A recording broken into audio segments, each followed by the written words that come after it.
Hello, ಎಲ್ಲರಿಗೂ ನಮಸ್ಕಾರ. Welcome back to Jet Set. ನಾನು ನಿಮ್ಮ ರಜನೀಶ್. ಹೇಗಿದ್ದೀರಾ ಎಲ್ಲರೂ ಚೆನ್ನಾಗಿದ್ದೀರಾ ಅಂದ್ಕೊಂಡಿದ್ದೀನಿ. ಈ ದಿನ ಒಂದು ಥ್ರಿಲ್ಲಿಂಗ್ ಆದಂಥ ಒಂದು ವಿಡಿಯೋ ನಿಮಗೆ ತೋರಿಸ್ಬೇಕು ಅಂದ್ಕೊಂಡಿದ್ದೀನಿ. ಅಂದರೆ ಒಂದು ಥ್ರಿಲ್ಲಿಂಗ್ ಸ್ಟೋರಿ. ಈ ಸ್ಟೋರಿ ಒಂದು 2 ವಿಡಿಯೋದಲ್ಲಿ ಬರ್ಬೋದು. ಆದ್ದರಿಂದ ನೀವು ದಯವಿಟ್ಟು ಸಬ್ಸ್ಕ್ರೈಬ್ ಮಾಡಿ. ನೀವು ಸಬ್ಸ್ಕ್ರೈಬ್ ಮಾಡಿದ್ರೆ ಮಾತ್ರ ಮತ್ತೊಂದು ವಿಡಿಯೋ ನೋಡಲಿಕ್ಕೆ ಸಾಧ್ಯ. ಅದು ಯಾವುದು ಅಂತಂದರೆ, ಈಗ ನಾನು ಒಂದು ಜಾಗದಲ್ಲಿದ್ದೀನಿ. ಕೋಡನ್ಕುಪ್ಪಮ್ ಅಂತ ಎನ್ನುವಂಥ ತಮಿಳುನಾಡಿನ ಒಂದು ಜಾಗ. ಅಲ್ಲಿರುವಂಥ ಈ ಪೆರಿಯನಾಯಿಗೆ ಚರ್ಚ್, ಈ ಚರ್ಚಿನ ಬಗ್ಗೆ ಈ ವಿಡಿಯೋದಲ್ಲಿ ನಿಮಗೆ ತಿಳಿಸ್ಕೊಡ್ತೀನಿ. ನೀವಿನ್ನೂ ನನ್ನ ಚಾನಲ್ನ ಸಬ್ಸ್ಕ್ರೈಬ್ ಮಾಡಲಿ ಅಂದರೆ ದಯವಿಟ್ಟು ಸಬ್ಸ್ಕ್ರೈಬ್ ಮಾಡಿ ಅಂತ ಹೇಳ್ತಾ ಬನ್ನಿ ಈ ವಿಡಿಯೋದೊಳಗೆ ಹೋಗೋಣ. ಯಾವುದೇ ಕಾರಣಕ್ಕೂ ಸಬ್ಸ್ಕ್ರೈಬ್ ಮಾಡೋದನ್ನ ಮರಿಬೇಡಿ, ಯಾಕಂದರೆ ಇನ್ನೊಂದು ವಿಡಿಯೋ ಇದಕ್ಕಿಂತ ಥ್ರಿಲ್ಲಿಂಗ್ ಆಗಿರುತ್ತೆ.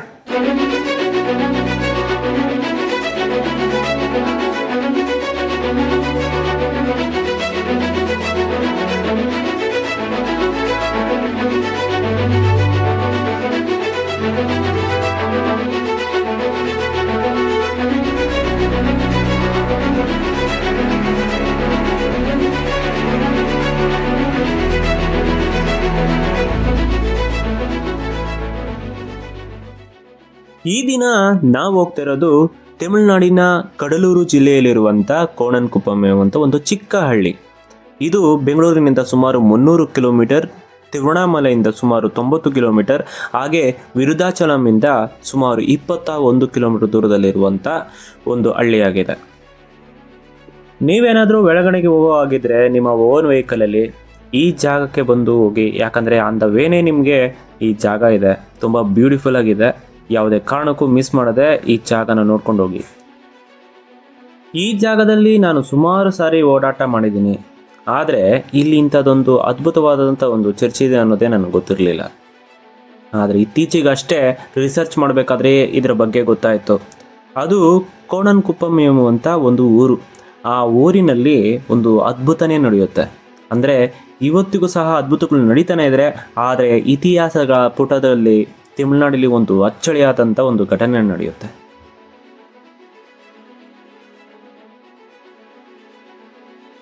ಪೆರಿಯನಾಯಿಗೆ ಚರ್ಚ್ ಅಥವಾ ಅವರ್ ಲೇಡಿ ಆಫ್ ಪೆರಿಯನಾಯಿಗೆ ಕೋಣನ್ಕುಪ್ಪಮ್, ಇದನ್ನ 300 ವರ್ಷಗಳ ಹಿಂದೆ, ಅಂದರೆ 1720ರಲ್ಲಿ ಕಾಜಿರಾಯರು ಎಂಬ ಒಬ್ಬ ವ್ಯಕ್ತಿ, ಅಂದರೆ ಪಲ್ಲವ ವಂಶದ ರಾಜರ ಮನೆತನೆಗೆ ಸೇರಿದಂಥ ಒಬ್ಬ ಜಮೀನ್ದಾರು, ಅವರು ಇಲ್ಲಿ ಒಂದು ಚಾಪೆಲ್ನ ನಿರ್ಮಾಣ ಮಾಡ್ತಾರೆ.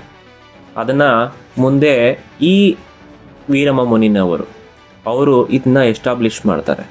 ಈ ವೀರಮ ಮುನಿನವರ ಬಗ್ಗೆ ನಾನು ಆಲ್ರೆಡಿ ಒಂದು ವಿಡಿಯೋ ಮಾಡಿದ್ದೀನಿ. ಅವರು ಯಾರು ಅಂತ ಪುಣ್ಯಮಾತೆ ಚರ್ಚ್ ವಿಡಿಯೋದಲ್ಲಿ ನೀವು ನೋಡ್ಬೋದು.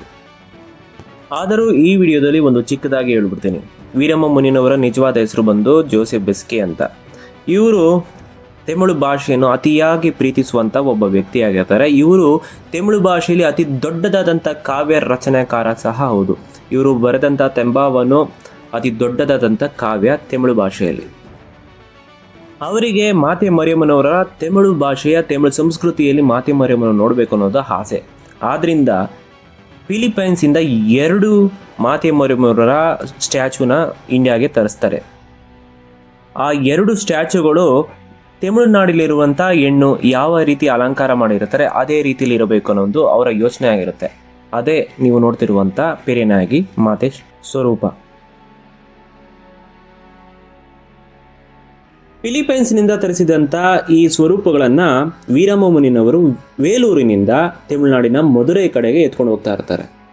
ಆದರೆ ಮಧುರೈಗೆ ಹೋಗಬೇಕಾದಂಥ ಸ್ಟ್ಯಾಚ್ಯೂಗಳಲ್ಲಿ ಒಂದು ಸ್ಟ್ಯಾಚ್ಯೂ ಯಾಕೆ ಈ ಕಡಲೂರಿನ ಕೋಣನ್ಕುಪ್ಪಮ್ನಲ್ಲಿದೆ ಅನ್ನೋದೇ ಒಂದು ಆಶ್ಚರ್ಯ. ಅದು ನಾನು ನಿಮಗೆ ಮುಂದೆ ಎಕ್ಸ್ಪ್ಲೇನ್ ಮಾಡ್ತೀನಿ ಯಾಕೆ ಈ ಸ್ಟ್ಯಾಚ್ಯೂ ಇಲ್ಲಿದೆ ಅಂತ.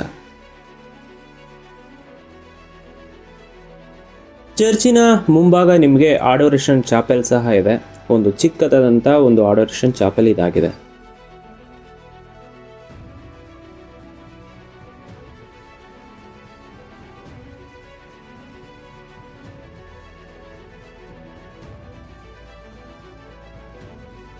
ಇವಾಗ ಮುಖ್ಯ ವಿಚಾರಕ್ಕೆ ಬರೋಣ. ಚರ್ಚಿನ ಪಕ್ಕದಲ್ಲೇ ನಿಮಗೆ ಒಂದು ಚಿಕ್ಕದಾದಂಥ ಈ ಚರ್ಚಿನ ಇತಿಹಾಸದ ಬಗ್ಗೆ ಒಂದು ತಿಳಿಸ್ಕೊಡಲಾಗಿದೆ. ಅಲ್ಲಿ ಒಳಗೆ ಹೋಗೋಣ. ಅಲ್ಲಿ ನಿಮಗೆ ಕಂಪ್ಲೀಟಾಗಿ ಎಕ್ಸ್ಪ್ಲೇನ್ ಮಾಡ್ತೀನಿ. ಇದು ವೀರಮ ಮುನಿನವರು ಬರೆದಂಥ ಕಾವ್ಯಗಳ ಪಟ್ಟಿ. ವೀರಮ್ಮ ಮುನಿನವರು ವೇಲೂರಿನಿಂದ ಮಧುರೈ ಕಡೆಗೆ ಅವೆರಡು ಸ್ಟ್ಯಾಚುಗಳನ್ನು ಎತ್ಕೊಂಡು ಹೋಗಬೇಕಾದ್ರೆ ಕೋಣನ್ ಕುಪ್ಪಂ ಅಂತ ಒಂದು ಜಾಗದಲ್ಲಿ ಒಂದು ಮರದ ಕೆಳಗೆ ರೆಸ್ಟ್ ಮಾಡ್ತಾರೆ. ಆದರೆ ಅಲ್ಲಿ ಕುರಿ ಕಾಯುವಂಥ ಕೆಲವು ವ್ಯಕ್ತಿಗಳು ಏನು ಮಾಡ್ತಾರೆ, ಅಲ್ಲಿರುವಂಥ ಮೇರಿ ಮಾತೆ ಸ್ಟ್ಯಾಚುಗಳಲ್ಲಿ ಒಂದು ಸ್ಟ್ಯಾಚುನ ಎತ್ಕೊಂಡು ಹೋಗಿ ಮಣ್ಣಲ್ಲಿ ಮುಚ್ಚಿಡ್ತಾರೆ. ತದನಂತರ ವೀರಮ್ಮ ಮುನಿನವರು ಎಚ್ಚರಗೊಂಡು ಸ್ಟ್ಯಾಚುನ ನೋಡ್ತಾರೆ, ಎಲ್ಲೂ ಸ್ಟ್ಯಾಚು ಸಿಗೋದಿಲ್ಲ, ತುಂಬ ಹುಡುಕಾಟ ಮಾಡ್ತಾರೆ. ಆದರೆ ಆ ಸ್ಟ್ಯಾಚು ಇಲ್ಲ ಅಂತ ಬೇಜಾರಾಗಿ ಒಂದೇ ಸ್ಟ್ಯಾಚುನ ಎತ್ಕೊಂಡು ಅವರು ಮಧುರೈ ಕಡೆಗೆ ಪಯಣ ಮಾಡ್ತಾರೆ.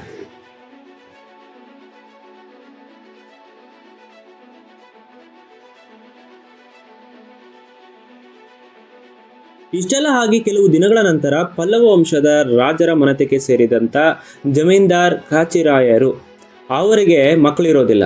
ಅವರ ಕನಸಿನಲ್ಲಿ ಮಾತೆಮರುವಿನವರು ಬಂದು ನನ್ನನ್ನು ಈ ರೀತಿ ಒಂದು ಜಾಗದಲ್ಲಿ ಮುಚ್ಚಿಟ್ಟಿದ್ದಾರೆ, ನನ್ನನ್ನು ಈಚೆ ತೆಗೆದು ನನಗೊಂದು ಚಿಕ್ಕದಾದಂಥ ಒಂದು ಚಾಪೆಲ್ ಕಟ್ಟು, ನಾನು ನಿನಗೆ ಎಲ್ಲ ರೀತಿಯ ಅನುಕೂಲ ಮಾಡಿಕೊಡ್ತೀನಿ, ನಿನಗೆ ಮಗು ಕೊಡ್ತೀನಿ ಅಂತೆಲ್ಲ ಹೇಳ್ತಾರೆ.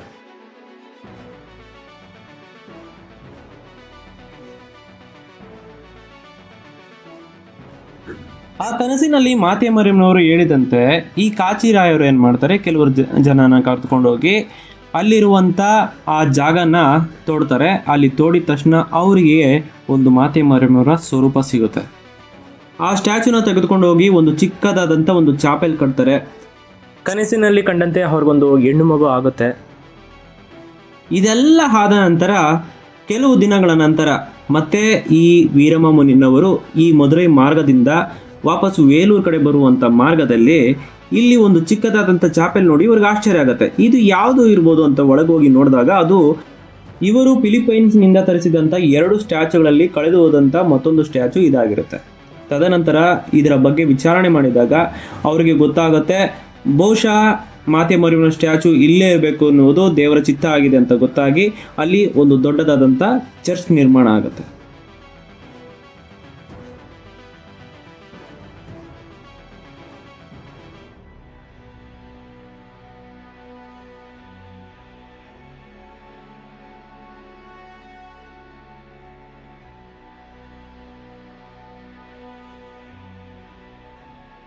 ಎಲ್ಲ ಕಡೆ ಮಾತೆಮರಿಯಮ್ಮನ ಸ್ಟ್ಯಾಚ್ಯೂಸ್ ಬಹುಶಃ ಇದೇ ರೀತಿ ಇರುತ್ತೆ, ಆದರೆ ಇಲ್ಲಿರುವಂಥ ಸ್ಟ್ಯಾಚು ಸಂಪೂರ್ಣವಾಗಿ ತಮಿಳು ಸಂಸ್ಕೃತಿಯನ್ನು ಹೋಲುತ್ತೆ.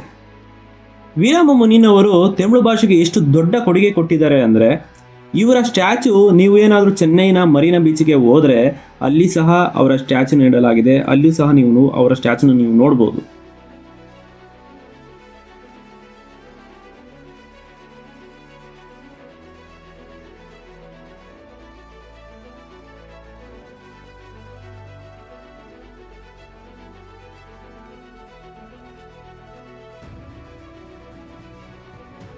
ಚರ್ಚಿನ ಹೊರಾಂಗಣದಲ್ಲಿ 14 ಸ್ಥಳಗಳ ಶಿಲ್ಬೆ ಹಾದಿ ಸಹ ನೀವು ನೋಡ್ಬೋದು.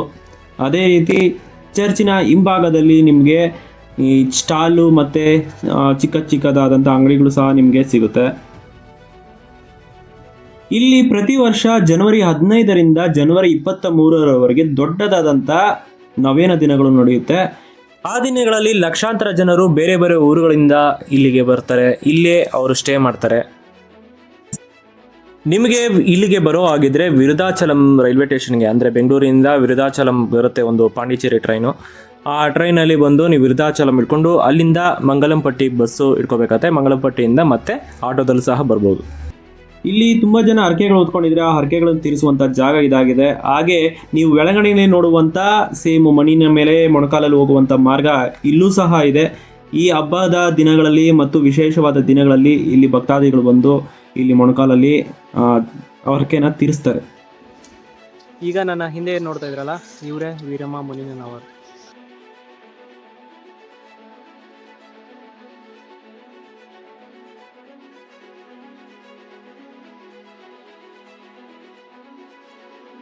ನಿಮಗೆ ಎಲ್ಲಿ ನೋಡಿದ್ರು ಬರೀ ರೂಮ್ಸ್ಗಳೇ ಕಾಣಿಸುತ್ತೆ. ಅಂದರೆ ಇಲ್ಲಿ ಹಬ್ಬದ ಸಮಯದಲ್ಲಿ ತುಂಬ ಗ್ರ್ಯಾಂಡಾಗಿ ಸೆಲೆಬ್ರೇಷನ್ ಮಾಡ್ತಾರೆ.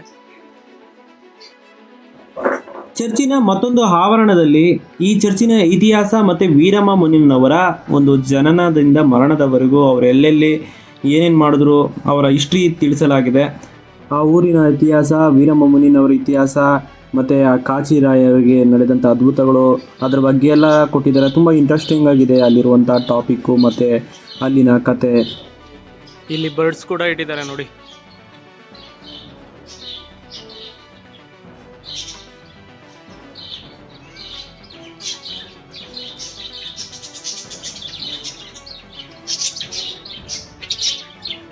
ಇದು ಪ್ರಪಂಚದಲ್ಲಿ ಮಾತೆ ಮರಿಯಮ್ಮನವರು ಯಾವ್ಯಾವ ಜಾಗದಲ್ಲಿ ಯಾವ ಯಾವ ರೂಪದಲ್ಲಿ ದರ್ಶನ ಕೊಟ್ಟಿದ್ದಾರೆ ಅನ್ನೋದು ಚಿತ್ರಗಳು.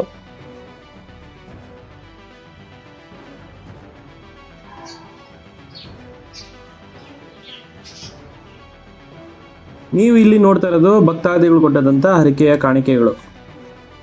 ಅವ್ರೇನಾದರೂ ಕೇಳ್ಕೊಂಡಿದ್ರೆ ಅದು ನೆರವೇರಿದ್ರೆ ನಾವು ಸೀರೆ ಕೊಡ್ತೀವಿ, ಚಿನ್ನ ಕೊಡ್ತೀವಿ ಅಂತ ಕೇಳ್ಕೊಂಡಿದ್ರೆ ಸೊ ಅದರ ಬಗ್ಗೆ ಅಲ್ಲಿ ಕೊಟ್ಟಿದ್ದಾರೆ. ಒಂದು ಎಕ್ಸಿಬಿಷನ್ ರೀತಿ ಇಟ್ಟಿದ್ದಾರೆ ಅಲ್ಲಿ.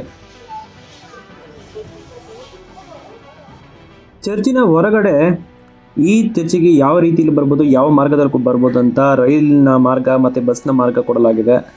ಅದರ ಮುಂಭಾಗ ಮಾತೆ ಮರಿಯಮ್ಮನವರು ಪ್ರಪಂಚದಲ್ಲಿ ಯಾವ ಯಾವ ಜಾಗದಲ್ಲಿ ಯಾವ ರೀತಿಯಲ್ಲಿ ದರ್ಶನ ಕೊಟ್ಟಿದ್ದಾರೆ ಅನ್ನೋದನ್ನ ಒಂದು ಸ್ವರೂಪದ ಮುಖಾಂತರವಾಗಿ ತಿಳಿಸಲಾಗಿದೆ. ಅಷ್ಟೇ ಅಲ್ಲ, ಅಲ್ಲಿ ಕೇವಲ ಮಾತೆ ಮರಿಯಮ್ಮನ ಸ್ವರೂಪ ಮಾತ್ರ ಅಲ್ಲ, ಎಲ್ಲ ಸಂತರುಗಳ ಸ್ವರೂಪವನ್ನು ಸಹ ಇಟ್ಟಿದ್ದಾರೆ. ಅದೆಲ್ಲ ತುಂಬ ಬ್ಯೂಟಿಫುಲ್ ಆಗಿದೆ. ಅದನ್ನೆಲ್ಲ ನೀವು ಬಂದರೆ ಇಲ್ಲಿ ನೀವು ಅದನ್ನ ನೋಡ್ಬೋದು.